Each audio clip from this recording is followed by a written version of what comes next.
بسم اللہ الرحمن الرحیم۔ دل نادان، قسط نمبر 4۔ کیا میں پوچھ سکتا ہوں یہ کیا بدتمیزی ہے؟ وہ غصے سے چلائے۔ کون سی بدتمیزی؟ اس نے شرٹ پہننے کی بجائے صوفے پر پھینک دی اور خود بھی بیٹھ گیا۔ موسیٰ، میں جمل کی بات کر رہا ہوں۔ خان صاحب نے جیسے اسے یاد دلایا۔ ان کی بات پر اس نے گردن گھما کر دروازے کے پاس سر جھکائے کھڑی جمل کو دیکھا۔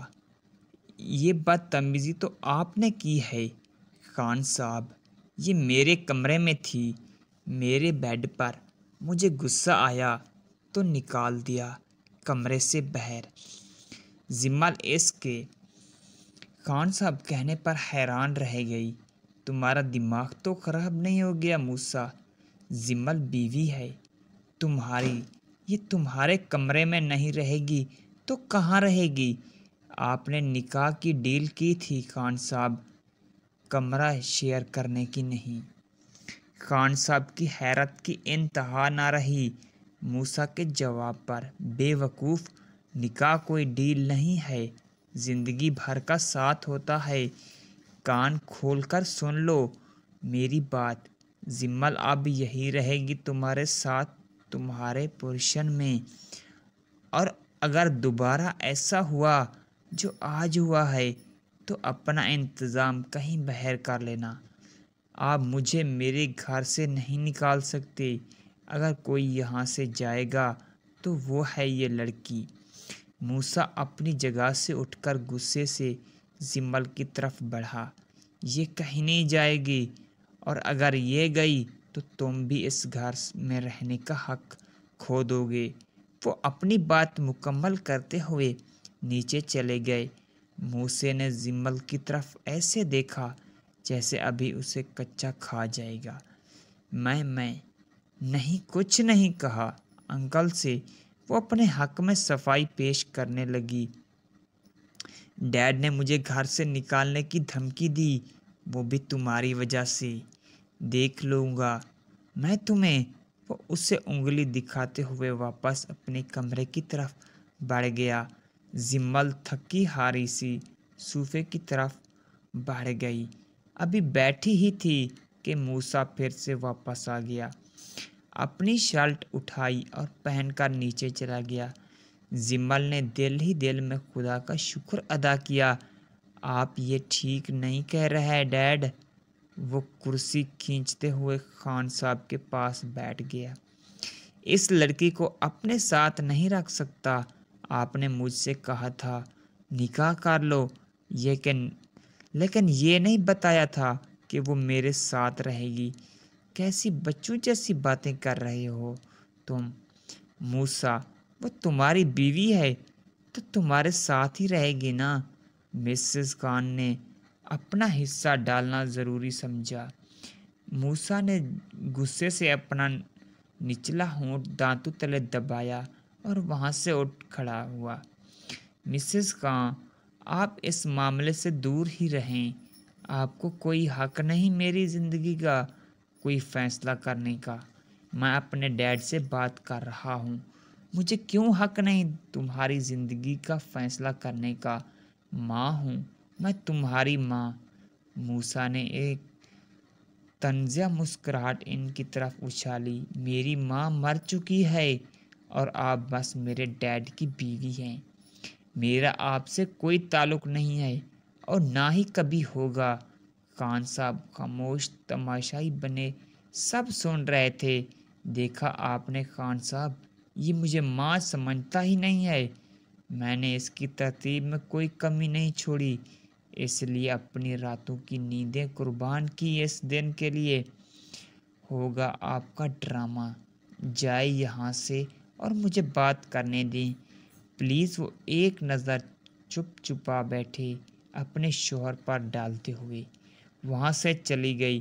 ڈیڈ، میری بات کا جواب نہیں دیا آپ نے۔ وہ پھر سے کرسی کھینچتے ہوئے بیٹھ گیا۔ میرے پاس تمہارے کسی سوال کا کوئی جواب نہیں ہے۔ جو میں نے کہا تھا کہہ چکا ہوں۔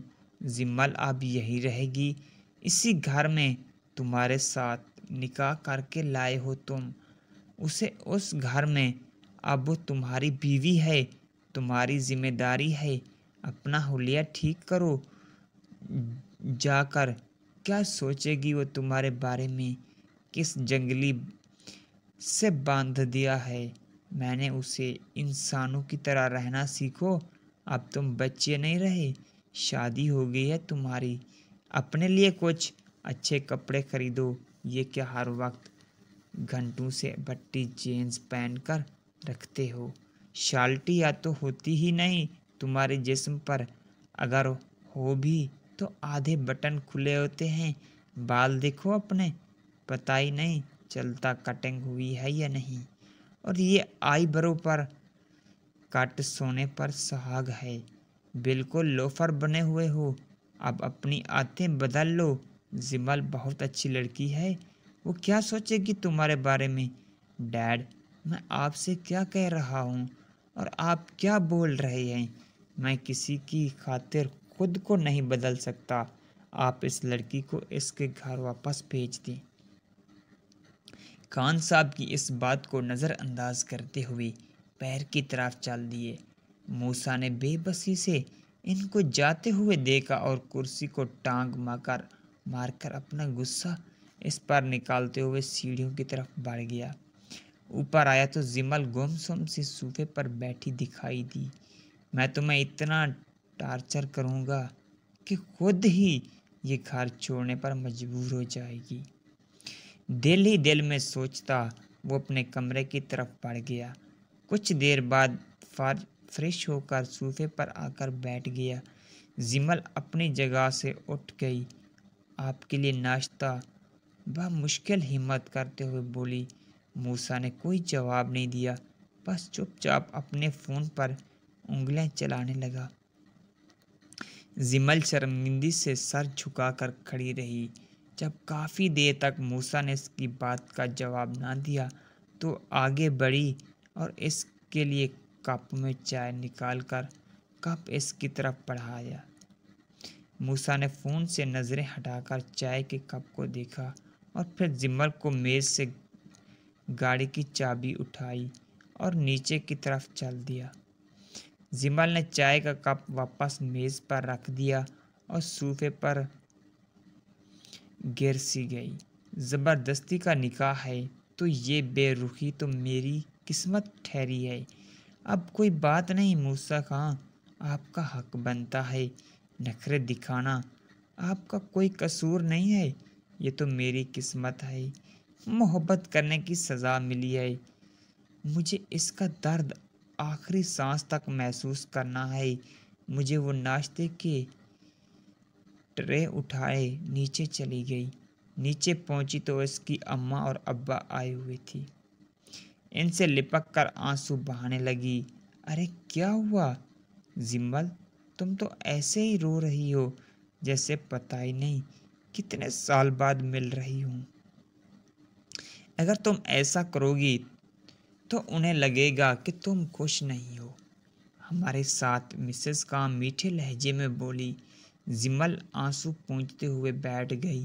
بھابھی، ہم زمل اور موسیٰ کو لینے آئے تھے، آپ تو جانتی ہیں یہ رسم ہوتی ہے، اگر ولیمے کا فنکشن ہوتا تو وہاں سے گھر جاتے یہ دونوں ہمارے ساتھ، لیکن اب ولیمہ تو ہوا ہی نہیں، ہم نے سوچا ایسے ہی لے آتے ہیں۔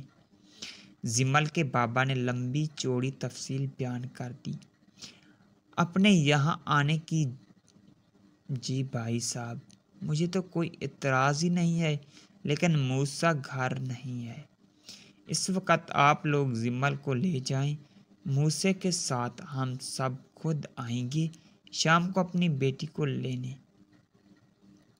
مسز خان کے جواب پر زمل کے اماں ابا نے ایک دوسرے کی طرف دیکھا۔ وہ دراصل موسیٰ آفس چلا گیا، صبح ضروری میٹنگ تھی، ورنہ میں واپس بلا لیتی اسے۔ نہیں بھابھی، کوئی بات نہیں، ہم زمل کو لے جاتے ہیں، آپ سب شام کو آ جائیے گا، لیکن پھر بھی ایک بار موسیٰ سے اجازت لے لیں۔ زمل اس کی بیوی ہے، کہیں اس کو اعتراض نہ ہو اگر ہم زمل کو اپنے ایسے ہی بنا اجازت لے جائیں۔ چلے ٹھیک ہے، میں فون کرتی ہوں اسے۔ انہوں نے موسیٰ کا نمبر ڈائل کیا اور فون زمل کی طرف بڑھا دیا۔ زمل نہ سمجھی کہ وہ انہیں دیکھنے لگی۔ تم بات کر لو موسیٰ سے اور اسے بتا دو بیٹا کہ تم اپنے میکے جانا چاہتی ہو۔ جاؤ اندر کمرے میں جا کر آرام سے بات کر لو۔ زمل چپ چاپ فون کان سے لگائے کمرے میں چلی گئی۔ ہیلو، موسیٰ کی آواز زمل کے کانوں میں پڑی اور اسے حیرت بھی ہوئی کہ موسیٰ نے اپنی ماما کا نمبر سیو ہی نہیں کیا ہوا۔ میں زمل، میرے گھر والے آئے ہیں مجھے لینے، تو آنٹی جی نے مجھ سے کہا ہے کہ آپ سے اجازت لے لو۔ کیا میں جا سکتی ہوں؟ زمل ایک ہی سانس میں سب بول گئی، کہیں موسیٰ کال نہ کاٹ دے۔ اجازت ہے میری طرف سے؟ بھاڑ میں جاؤ، موسیٰ نے بس اتنا بول کر کال کاٹ دی۔ زمل گہرے صدمے میں تھی۔ موسیٰ کے الفاظ اسے کانٹوں کی طرح چوبے۔ دل چاہ رہا تھا کہ ابھی جی بھر کر اپنی بربادی پر آنسو بہائیں، مگر ماں باپ پریشان نہ ہوں، یہ سوچ کر کمرے سے باہر نکل گئی۔